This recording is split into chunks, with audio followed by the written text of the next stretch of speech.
मंगल भवन अमंगल हारी। राम सिया राम जय जय राम। राम सिया राम जय जय राम।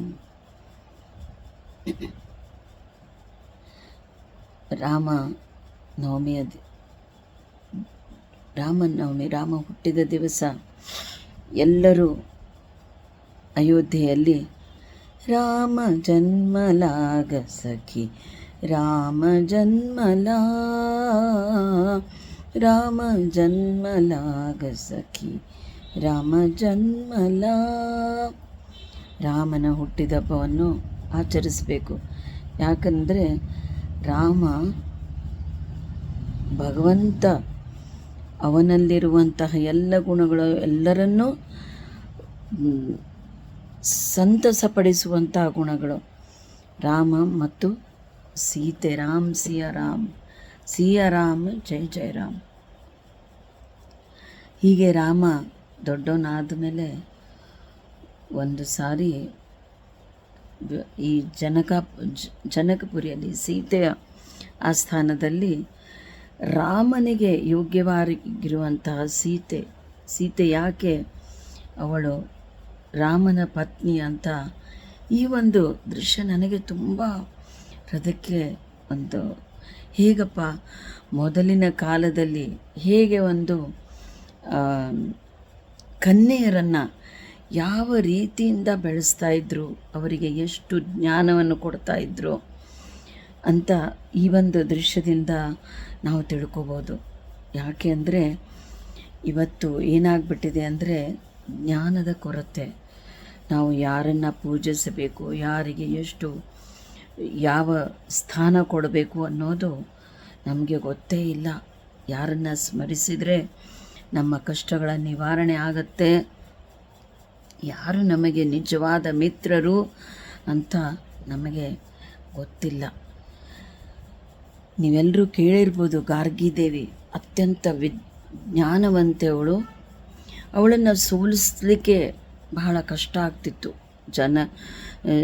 ಜನಕರಾಜನ ಆಸ್ಥಾನಕ್ಕೆ ಬಂದು ತನ್ನ ಒಂದು ವೈಶಿಷ್ಟ್ಯತೆಯನ್ನು ತೋರಿಸಿ, ಯಾರು ಇದ್ದರೆ ಬನ್ನಿ ನನ್ನ ಜೊತೆಗೆ ವಾದ ಮಾಡಿ ಅಂತ ಕೇಳ್ಕೊಳ್ತಾ ಇದ್ಲು. ಅವಳನ್ನು ಸೋಲಿಸ್ಬೇಕು ಅಂದರೆ ಒಂದು ದೊಡ್ಡ ಪರಾಕ್ರಮದ ಕೆಲಸ. ಆವಾಗ ಒಂದು ಸಾರಿ ಹೀಗೆ ಬಂದಾಗ ಜನಕರಾಜನಿಗೆ ಯೋಚನೆ ಆಗುತ್ತೆ, ಯಾರಪ್ಪ ಇವಳ ಜೊತೆಗೆ ವಾದ ವಿವಾದವನ್ನು ಮಾಡ್ಬೋದು ಅಂತ ಅಂದಾಗ ಸೀತೆ ಬರ್ತಾಳಲ್ಲಿ. ಸೀತೆ ಬಂದಾಗ ಜನಕರಾಜನ ಅಪ್ಪಣೆಯನ್ನು ಕೇಳ್ತಾಳೆ. ತಂದೆ, ನಾನು ನಿನ್ನ ಅಪ್ಪಣೆ ಇದ್ದರೆ ಗಾರ್ಗಿ ದೇವಿಯ ಜೊತೆಗೆ ನಾನು ವಾದ ಸಂವಾದ ಮಾಡ್ಬೋದಾ, ಜ್ಞಾನವನ್ನು ಪಡ್ಕೋಬೋದಾ ಅಂತ ನಮ್ರತೆಯಿಂದ ಕೇಳ್ಕೋತಾಳೆ. ಗಾರ್ಗಿ ದೇವಿ ಒಂದು ರೀತಿಯಿಂದ ಇವಳೇ ನನ್ನ ಜೊತೆಗೆ ವಾದ ವಿವಾದ ಮಾಡ್ತಾಳೆ ಅಂತ, ಓ ನೀನೇ ಅಲ್ವಾ ಚಿಕ್ಕ ಮಗು ಇದ್ದಾಗ ಶಿವಧನುಸ್ಸಿನ ಜೊತೆಗೆ ಆಟ ಆಡಿದವಳು ಅಂತ ಕೇಳಿದಾಗ ಹೌದು ಅಂತ ತಲೆ ಹಾಕ್ತಾಳೆ. ಜನಕರಾಜ ಅಪ್ಪಣೆ ಕೊಡ್ತಾನೆ, ಬರ್ತಾಳೆ, ನಿಂತ್ಕೋತಾಳೆ. ಗಾರ್ಗಿದೇವಿ ಹೇಳ್ತಾಳೆ, ನನ್ನ ಜೊತೆಗೆ ಜ್ಞಾನವನ್ನು ಮಾಡಬೇಕು, ಗೆದ್ದರೆ ಇದರಲ್ಲಿ ನಿನಗೆ ವಿಜಯ. ಆದರೆ ಯಾರಿಗೆ ಈ ಜ್ಞಾನದ ಒಂದು ಸಂಕೇತ ಏನು ಅಂದರೆ, ಕೋಪ ಬಂದರೆ ನನ್ನ ಕೊರಳಲ್ಲೂ ಮಾಲೆ ಇರುತ್ತೆ, ನಿನ್ನ ಕೊರಳಲ್ಲೂ ಇರುತ್ತೆ, ಕೋಪ ಬಂದವರ ಮಾಲೆ ಕಪ್ಪು ಆಗತ್ತೆ ಅಂತ ಗಾರ್ಗಿದೇವಿ ಹೇಳಿದಾಗ ಸೀತೆಯ ಒಂದೊಂದು ಮಾತನ್ನು ನಾವು ತಿಳ್ಕೋಬೇಕು. ಈ ಜ್ಞಾನದ ಒಂದು ವಿಶೇಷ ಸಂವಾದದಲ್ಲಿ ಸೋಲು ಗೆಲುವು ಎಲ್ಲಿ ಬರುತ್ತೆ ಗಾರ್ಗಿದೇವಿ? ಸೋಲು ಗೆಲುವು ಇರುವುದು ಯುದ್ಧದಲ್ಲಿ. ನಾನು ನಿನ್ನಿಂದ ಏನೇ ಒಂದು ಜ್ಞಾನವನ್ನು ಪಡೆದುಕೊಳ್ಳೋದಾದರೆ ಅದು ನನ್ನ ಪುಣ್ಯ ಅಂತ ತಿಳ್ಕೊಳ್ತೇನೆ ಅಂತ. ನನಗೆ ಮೈ ಜುಮ್ಮಂತು. ಸೀತಾದೇವಿ ಲಕ್ಷ್ಮೀ ಸಹಸ್ರ ಶತ ಸಂಭ್ರಮ ಸೇವೆ ಮಾನಂ ಗೋವಿಂದ ಮಾದಿಪುರುಷ ಅಂತ ಹೇಳಿದಾಗ ಸಹಸ್ರ ಲಕ್ಷ್ಮಿಗಳ ಒರಿಜಿನ್ ಅಂದರೆ ಸೀತಾದೇವಿ, ಲಕ್ಷ್ಮೀ, ರಾಧಾರಾಣಿ ಇವರೆಲ್ಲರೂ ಅಂಥದ್ದು ಅಷ್ಟು ಯೋಗ್ಯತೆ ಇರುವವಳಲ್ಲಿ ಎಷ್ಟು ವಿನಮ್ರತೆಪ್ಪ ಅಂದ್ಕೊಂಡೆ. ವಾದ ವಿವಾದ ಶುರುವಾಗುತ್ತೆ. ಕಮಲದ ಹೂವಿನ ಮಾಲೆ ಹಾಕ್ಕೊಳ್ತಾರೆ. ಗಾರ್ಗಿದೇವಿ ಮೊದಲನೇ ಪ್ರಶ್ನೆಯನ್ನು ಕೇಳ್ತಾಳೆ, ಎಲ್ಲದಕ್ಕಿಂತ ದೊಡ್ಡ ಅಸ್ತ್ರ ಯಾವುದು? ನಾರಾಯಣಾಸ್ತ್ರನೋ, ಪಶುಪತಾಸ್ತ್ರನೋ ಮತ್ತು ಬ್ರಹ್ಮಾಸ್ತ್ರನೋ ಅಂತ. ನಾರಾಯಣಾಸ್ತ್ರ ಅಂದರೆ ನಾರಾಯಣಂದು, ಪಶುಪತಾಸ್ತ್ರ ಅಂದರೆ ಶಿವಂದು, ಮತ್ತು ಬ್ರಹ್ಮಾಸ್ತ್ರ ಅಂದರೆ ಬ್ರಹ್ಮಂದು. ಇವು ಎಲ್ಲ ಅಸ್ತ್ರಗಳಲ್ಲಿ ದೊಡ್ಡ ಅಸ್ತ್ರ ಯಾವುದು ಅಂತ ಕೇಳಿದಾಗ ಸೀತಾದೇವಿ ಹೇಳ್ತಾಳೆ, ಎಲ್ಲ ಅಸ್ತ್ರಗಳಲ್ಲಿ ದೊಡ್ಡ ಅಸ್ತ್ರ ಕರುಣಾಸ್ತ್ರ. ಕರುಣಾಸ್ತ್ರ ನಾನು ಕೇಳೇ ಇಲ್ವಲ್ಲ ಇದನ್ನು ಅಂತ ಅಂದಾಗ, ದೇವಿ ಆ ಕರುಣಾಸ್ತ್ರ ಇದ್ದರೆ, ಇನ್ನೊಬ್ಬರ ಪೀಡೆಯನ್ನು ಅರ್ಥ ಮಾಡಿಕೊಳ್ಳುವಂಥ ಗುಣಗಳು ನಮ್ಮಲ್ಲಿ ಇದ್ದರೆ, ಎಲ್ಲವರೂ ನಮ್ಮವರೇ ಅನ್ನುವ ಭಾವನೆ ಇದ್ದರೆ, ಆ ಕರುಣಾ ಅಸ್ತ್ರಕ್ಕಿಂತ ದೊಡ್ಡ ಅಸ್ತ್ರ ಯಾವುದೂ ಇಲ್ಲ. ನಾವು ಎಲ್ಲಿಯಾದರೂ ವಿಜಯವನ್ನು ಪಡೆಯಬಹುದು ಅಂತ ಹೇಳ್ತಾಳೆ.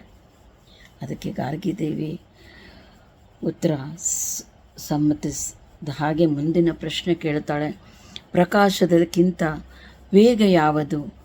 ಪ್ರಕಾಶದಕ್ಕಿಂತ ವೇಗ ನಮ್ಮ ಮನಸ್ಸು. 3 ಲೋಕಗಳಲ್ಲೂ ಕೂತಲ್ಲೇ ಓಡಾಡುತ್ತೆ. ಅದಕ್ಕೆ ಗೀತೆಯಲ್ಲಿ ಹೇಳ್ತಾನೆ ಕೃಷ್ಣ, ಮನ ಏವ ಮನುಷ್ಯಾನಾಂ ಕಾರಣಂ ಬಂಧ ಮೋಕ್ಷಯೋ ಬಂಧಾಯ ವಿಷಯೀ ಸಂಗಿ ಮುಕ್ತೈರ್ ನಿರ್ವಿಷಯ ಮನಃ ಅಂತ. ಮನಸ್ಸಿಂದಲೇ ನಾವು ಬಂಧನ ಮತ್ತು ಮೋಕ್ಷಕ್ಕೆ ಕಾರಣರಾಗ್ಬೋದು ಅಂತ. ಹಾಗಾದರೆ ಮುಂದಿನ ಪ್ರಶ್ನೆ, ಎಲ್ಲದಕ್ಕಿಂತ ಒಳ್ಳೆಯ ಸಮಯ ಮತ್ತು ಎಲ್ಲದಕ್ಕಿಂತ ದೊಡ್ಡ ವ್ಯಕ್ತಿ ಯಾರು ಅಂದರೆ, ಎಲ್ಲದಕ್ಕಿಂತ ಒಳ್ಳೆಯ ಸಮಯ ಈ ಸಮಯ. ನಾವು ಇರುವುದು ಈ ಕ್ಷಣಕಾಲ ಒಳ್ಳೆಯ ಸಮಯ. ಹೋಗಿದ್ದನ್ನು ಮರೆತು ಬರುವುದನ್ನು ಬಿಟ್ಟು ಈಗಿನ ಸಮಯದಲ್ಲಿರುವುದೇ ಒಂದು ದೊಡ್ಡ ವ್ಯಕ್ತಿಯ ವ್ಯಕ್ತಿತ್ವ ಅಂತ ಹೇಳ್ತಾಳೆ. ಆಮೇಲೆ ಯಾರು ನಮಗೆ ಮುಖ್ಯವಾದ ವ್ಯಕ್ತಿ ಅಂದರೆ, ನಾವು ಯಾರ ಜೊತೆಗೆ ಈ ಸಮಯವನ್ನು ಕಳೆಯುತ್ತಾ ಇದ್ದೀವೋ ಅವರು ಬಹಳ ಮುಖ್ಯ ಅಂತ ಅಂದಾಗ, ಮುಂದಿನ ಪ್ರಶ್ನೆ ಕೇಳ್ತಾಳೆ, ಎಲ್ಲದಕ್ಕಿಂತ ಪವಿತ್ರ ಯಾವುದು ಅಂತಂದಾಗ ಅಗ್ನಿ ಅಂತ ಹೇಳ್ತಾಳೆ. ಎಂಥದ್ದನ್ನಾದರೂ ಅದು ಭಸ್ಮವನ್ನು ಮಾಡಿ ಪವಿತ್ರವನ್ನು ಮಾಡುತ್ತೆ, ಜೀರ್ಣಕಾರಕ್ಕೆ ಉಪಯೋಗವಾಗುತ್ತೆ ಅಂದಾಗ ಮುಂದಿನ ಪ್ರಶ್ನೆ ಕೇಳ್ತಾಳೆ. ಆವಾಗ ಎಲ್ಲದಕ್ಕಿಂತ ದೊಡ್ಡ ಆಭೂಷಣ ಯಾವುದು ಅಂತ ಅಂದಾಗ, ಎಲ್ಲದಕ್ಕಿಂತ ದೊಡ್ಡ ಆಭೂಷಣ ವಿನಯ, ನಮ್ಮಲ್ಲೇ ಇರುವ ವಿನಯ. ಆಮೇಲೆ ಎಲ್ಲದಕ್ಕಿಂತ ದೊಡ್ಡ ಮಿತ್ರನ್ಯಾರು ಅಂತ ಕೇಳಿದಾಗ, ನಮ್ಮ ವಿವೇಕ ಯಾವ ಒಳ್ಳೆಯ ದಾರಿ ಸರಿ ದಾರಿಯನ್ನು ತೋರಿಸುತ್ತೋ ಆ ನಮ್ಮ ವಿವೇಕ ಅದೇ ಒಂದು ದೊಡ್ಡ ಮಿತ್ರ ಅಂತ ಹೇಳಿದಾಗ, ನಮ್ಮ ಎಲ್ಲದಕ್ಕಿಂತ ವೈರಿ ಯಾರು ಅಂದಾಗ ದುರಹಂಕಾರ, ಆತ್ಮಾಭಿಮಾನ ಇವೆಲ್ಲವೂ ನಮ್ಮನ್ನು ಸುಟ್ಟು ಹಾಗುತ್ತೆ. ಹೀಗೆ ಸರಮಾಲೆಗಳ ಪ್ರಶ್ನೆಗೆ ಪ್ರತಿಯೊಂದಕ್ಕೂ ಸೀತೆ ಗಾರ್ಗಿ ಮುನಿಯನ್ನು ಬಾಯಿ ಮುಚ್ಚಿಸುವಂತೆ ಮಾಡ್ತಾಳೆ. ನನಗೆ ಒಂದು ಯೋಚನೆ ಆಗುತ್ತೆ, ನಮ್ಮ ಪೀಳಿಗೆ ಅಥವಾ ನಮ್ಮ ಒಂದು ಕನ್ನಿಕೆಯರನ್ನು ಈ ರಾಮಾಯಣದಂಥ ಒಂದು ದೊಡ್ಡ ಸಂಪತ್ತನ್ನು ನಾವು ಕೊಡಲೇಬೇಕು. ಇದು ನಿಜವಾದ ಸಂಪತ್ತು. ಯಾವ್ಯಾವುದೋ ನಾವು ಯಾವುದಕ್ಕೆ ಬೆಲೆ ಇಲ್ಲವೋ ಆ ಸಂಪತ್ತನ್ನು ಹುಡುಕ್ತಾ ಹೋಗ್ತಾ ಇದ್ದೇವೆ. ಯಾವುದೇ ದೊಡ್ಡ ವ್ಯಕ್ತಿ ಆಗಲಿ, ಯಾವುದೇ ಒಂದು ಇದರಲ್ಲಿ ಹೋಗಲಿ, ಆದರೆ ನಮ್ಮ ಈ ಅಧ್ಯಾತ್ಮದ ರಾಮಾಯಣ ಮಹಾಭಾರತವನ್ನು ಒಂದು ದೊಡ್ಡ ಕೊಡುಗೆಯಾಗಿ ನಮ್ಮ ಕನ್ನಿಕೆಯರಿಗೆ ಕೊಡಲೇಬೇಕು. ಹಾಗೆ ಗಾರ್ಗ ಮುನಿ ಕೊನೆಗೆ ಖುಷಿಪಟ್ಟು ಜನಕರಾಜನಿಗೆ ಹೇಳ್ತಾಳೆ, ನಿನ್ನ ಬಗ್ಗೆ ನನಗೆ ಚಿಂತೆ ಆಗುತ್ತೆ. ಯಾಕೆಂದರೆ ಅಂಥ ಯೋಗ್ಯವಾದಂತಹ ಈ ಸೀತೆಗೆ ಎಲ್ಲಿ ಹುಡುಕ್ತೀಯಪ್ಪ ನೀನು ವರನನ್ನ ಅಂತ ಕೇಳ್ಕೊಳ್ತಾಳೆ. ನಮ್ಮ ನರಜನ್ಮ ಕೊಟ್ಟಿರೋದು ಭಗವಂತ ಇದಕ್ಕಾಗಿ, ನಮ್ಮಲ್ಲಿರುವಂತಹ ಎಲ್ಲ ಕಾಮ ಕ್ರೋಧ ಲೋಭ ಮೋಹ ಮದ ಮತ್ಸರ ಅನ್ನುವಂತಹ ಒಂದು ಅರಿಷಡ್ ವೈರಿಗಳನ್ನು ದೂರ ಮಾಡಿ ರಾಮನಿಗೆ ಕೃಷ್ಣನಿಗೆ ಪ್ರೀತಿಯಾಗಿ, ಅದಕ್ಕೆ ಶ್ರೀರಾಮಚಂದ್ರಚರಣಂ ಮನಸಾ ಸ್ಮರಾಮಿ, ಶ್ರೀರಾಮಚಂದ್ರಚರಣಂ ಶಿರಸಾ ನಮಾಮಿ, ಶ್ರೀರಾಮಚಂದ್ರಚರಣಂ ವಚಸಾಗ್ರಣಾಮಿ, ಶ್ರೀರಾಮಚಂದ್ರಚರಣಂ ಶರಣಂ ಪ್ರಪದ್ಯೆ. ಇಂಥವರಿಗೆ ನಮ್ಮ ಮನಸ್ಸನ್ನು ಕೊಡಬೇಕು, ನಮ್ಮ ನಾಲಿಗೆಯನ್ನು ಕೊಡಬೇಕು. ಈ ರಾಮನಿಗೆ ಎಲ್ಲವನ್ನೂ ನಾವು ಕೊಟ್ಟು ಶರಣಾಗತರಾಗಬೇಕು. ಹಾಗೆಯೇ ಈ ಪ್ರತಿಯೊಂದು ರಾಮಾಯಣದಲ್ಲಿನ ಈ ಕೈಕೇಯಿ ಸಮಯ ಎಷ್ಟು ಮುಖ್ಯ ಅಂದರೆ, ಕೈಕೇಯಿ 1.5 ನಿಮಿಷದಲ್ಲಿ ತನ್ನ ತಾಯಿತನ, ತನ್ನ ಒಳ್ಳೆಯತನ, ತನ್ನ ಪೂಜ್ಯ ರಾಮ ಕೈಕೇಯಿಯ ಹಾಲನ್ನು ಕುಡಿದು ದೊಡ್ಡವನಾದವನು. 1.5 ನಿಮಿಷದಲ್ಲಿ ಮಂತ್ರ ಅವನ ಮನಸ್ಸನ್ನು ಕೆಡಿಸಿ ಆ ಕೈಕೇಯಿಯನ್ನು ರಾಮನಿಂದ ದೂರ ಮಾಡಿದಳು. ನಮ್ಮ ಪ್ರಾರಬ್ಧ ಕರ್ಮ ಎಷ್ಟೇ ಕೆಟ್ಟದಾಗಿದ್ದರೂ ನಾವು ರಾಮನಾಮ ಜಪಿಸಿರೋ, ರಾಮನಾಮ ಜಪಿಸಿರೋ. ಎಲ್ಲ ಸಂತರು ಕೂಡ ಇದನ್ನೇ ಹೇಳಿದ್ದಾರೆ. ರಾಮ ಗಿಣಿಯು ಪಂಜರದೋಳಿಲ್ಲ, ರಾಮ ಬರೀ ಪಂಜರವಾಯಿತಲ್ಲೋ, ಬರೀ ಪಂಜರವಾಯಿತಲ್ಲೋ, ರಾಮ ಪಂಜರವಾಯಿತಲ್ಲೋ. ನಾವು ಪಂಜರಕ್ಕೆ ಬರೀ ಒಂದು ಪಾಲಿಷನ್ನು ಕೊಡ್ತಾಯಿದ್ರೆ ಒಳಗಿರುವ ಆತ್ಮ ಒದ್ದಾಡುತ್ತೆ. ಅದಕ್ಕೆ ನಾವು ಈ ರಾಮನಾಮ ಪಾಯಸ ಮತ್ತು ಕೃಷ್ಣನಾಮ ಸಕ್ಕರೆ, ವಿಠಲನಾಮ ತುಪ್ಪವನ್ನು ಕೊಟ್ಟರೆ ತೃಪ್ತಿಯಾಗಿ ಸಂತೃಪ್ತಿಯಾಗಿ ಈ ನಮ್ಮ ಸೂಕ್ಷ್ಮ ಶರೀರವನ್ನು ಆ ಮುಂದಿನ ಜನ್ಮಕ್ಕೆ ಕರೆದುಕೊಂಡು ಹೋಗಿ ಅದಕ್ಕೆ ಒಂದು ಆ ಬ್ರಹ್ಮಭುವನಾಲೋಕ ಪುನರಾವರ್ತಿನೋ ಅರ್ಜುನ ಮಾಮುಪೇತ್ಯತು ಕೌಂತೆಯ ಪುನರ್ಜನ್ಮನ ವಿದ್ಯತೆ. ಎಲ್ಲ ಈ ಇರುವೆಯಿಂದ ಹಿಡಿದು ಬ್ರಹ್ಮನವರೆಗೂ ಈ ಕ್ಷೀಣೆ ಪುಣ್ಯ ಮುಗಿದ ತಕ್ಷಣ ಈ ಮೃತ್ಯುಲೋಕಕ್ಕೆ ಬರಲೇಬೇಕು. ಆದರೆ ಕೃಷ್ಣ ಹೇಳ್ತಾನೆ ಗೀತೆಯಲ್ಲಿ, ಯಾರು ನನ್ನ ಲೋಕಕ್ಕೆ ಬರ್ತಾರೋ ಅವರಿಗೆ ಮತ್ತೆ ಪುನರ್ಜನ್ಮ ಇಲ್ಲ. ಹಾಗೆ ರಾಮ ಕೂಡ ಶರಿಯು ನದಿಯನ್ನು ದಾಟಬೇಕಾದ್ರೆ ಎಲ್ಲರನ್ನೂ ಕರೆದರೂ ನಾವು ಹೋಗದೇನೆ ಇಲ್ಲಿ ಬಳಲ್ತಾ ಇದ್ದೀವಿ. ಈಗ ಮತ್ತೆ ನಮಗೆ ಒಂದು ರಾಮನಾಮದ ಹೊಳೆ ನಮ್ಮ ಭಾರತ ದೇಶದಲ್ಲಿ ಹರಿತಾ ಇದೆ. ಇದನ್ನು ಉಳಿಸಿಕೊಂಡು ಅದನ್ನು ಬೆಳೆಸಿಕೊಂಡು ಗೌರವಿಸಿಕೊಂಡು ಇನ್ನೊಬ್ಬರನ್ನು ಹರಿಸಿಕೊಂಡು ಹೋಗೋಣ. ಒಬ್ಬರು ಸಂತರಿರ್ತಾರೆ, ಅವರಿಗೆ ಪಾಪ ವಯಸ್ಸಾಗತ್ತೆ, ಶಿಷ್ಯರು ಯಾರೂ ಸಹಾಯ ಮಾಡೋದಿಲ್ಲ. ಸ್ವತಃ ದೇವರೇ ಬಂದು ರಾಮಕೃಷ್ಣನ ರೂಪದಲ್ಲಿ ಅವನಿಗೆ ಸಹಾಯ ಮಾಡ್ತಾರೆ.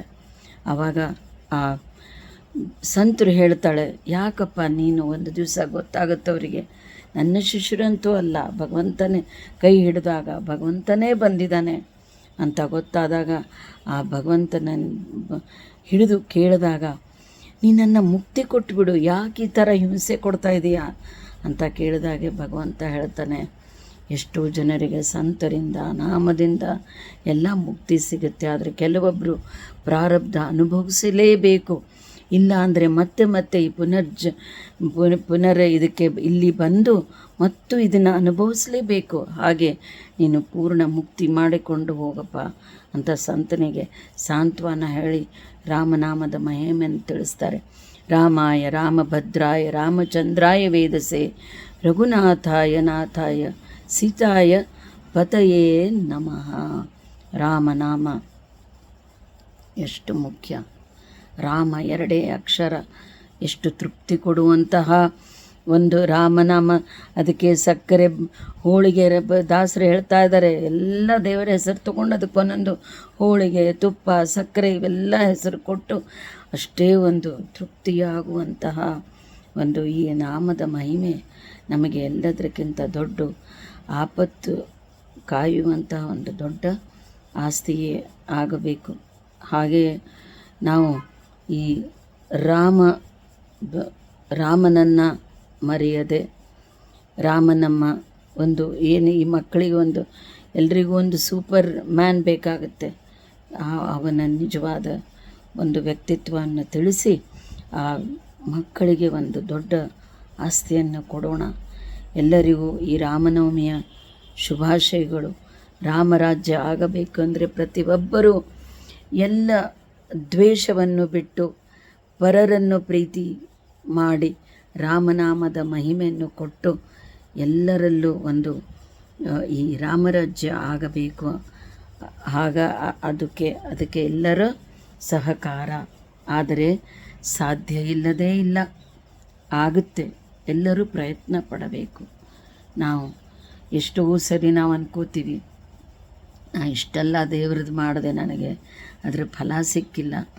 ನಮ್ಮನ್ನು ನಾವು ಪರೀಕ್ಷೆ ಮಾಡಿಕೊಂಡಾಗ ನನ್ನಲ್ಲಿ ಒಂದು ದುರ್ಗುಣ ಹೋಗಿದೆಯಾ, ನನ್ನಲ್ಲಿ ಒಂದು ಮೋಹ ತ್ಯಾಗ ಇವೆಲ್ಲ ಕಡಿಮೆ ಆಗ್ತಾ ಬರ್ತಾ ಇದೆಯಾ, ಅಂಬಿಗ ನಾನಿನ್ನ ಗುರುವಿನ ಗುಲಾಮನಾಗೋ ತನಕ ದೊರೆಯದ ನಮಗೊತ್ತಿ. ಅದಕ್ಕೆ ಅಂಬಿಗ ನಾನಿನ್ನ ನಂಬಿದೆ ಜಗದಾರಮ್ಮಣ ನಿನ್ನ ನಂಬಿದೆ, ಅವನನ್ನು ನಂಬಿಕೊಂಡು ತುಂಬಿದ ಹರಿಗೋಲಂಬಿಗ. ಅದಕ್ಕೊಂಬತ್ತು ಈ 9 ಛಿದ್ರದ ಒಂದು ನಾವು ಏನು ಈ ಹಡಗು ಅಂದರೆ ನಮ್ಮ ಗುರುಗಳ ಆಶ್ರಯದಿಂದ ಭವಸಾಗರವನ್ನು ದಾಟಿ ರಾಮ ಕೃಪಾಕರ ರಾಮ ಕೃಪೆಯಿಂದ ವಿನಯದಿಂದ ನಾವು ಕೇಳಿಕೊಂಡು ಆ ರಾಮನನ್ನು ಜಾನಕಿ ದೇವಿಯನ್ನು ನಮ್ಮ ಒಂದು ಈ ಭವಸಾಗರವನ್ನು ದಾಟಿ ಪುನರಪಿ ಜನನಂ ಪುನರಪಿ ಮರಣಂ ಪುನರಪಿ ಜನನಿ ಜಠರೇ ಶಯನಂ ಯಹ ಸಂಸಾರೆ ಬಹುದುಸ್ಸಾರೆ ಕೃಪಯಾ ಪಾಹಿ ಮುರಾರೆ ಭಜ ಗೋವಿಂದಂ ಗೋವಿಂದಂ ಭಜ ಮೂಢಮತೆ. ಹರಿ ಬೋಲ್. ಹರೇ ಕೃಷ್ಣ ಕೃಷ್ಣ ಕೃಷ್ಣ ಹರೇ ಹರೇ, ಹರೇ ರಾಮ ರಾಮ ರಾಮ ಹರೇ ಹರೇ. ಗೃಹಿಣಿಯಾಗಿ, ಗೃಹಿಣಿ ಅಂದರೆ ಎಲ್ಲರೂ ಋಣಿಯಾಗಿರುವಂತಹ ಒಂದು ವ್ಯಕ್ತಿಗೆ ಗೃಹಿಣಿ ಅಂತಾರೆ. ಆ ಯೋಗ್ಯತೆಗಳನ್ನು, ಆ ಒಂದು ವ್ಯಕ್ತಿತ್ವವನ್ನು ಕಾಪಾಡಿ ಭಗವಂತನ ಬಗ್ಗೆ ಜ್ಞಾನವನ್ನು ಪಡೆದುಕೊಂಡು ಈ ಸಂಸಾರ ಸಾಗರವನ್ನು ದಾಟೋಣ. ಹರೇ ಕೃಷ್ಣ.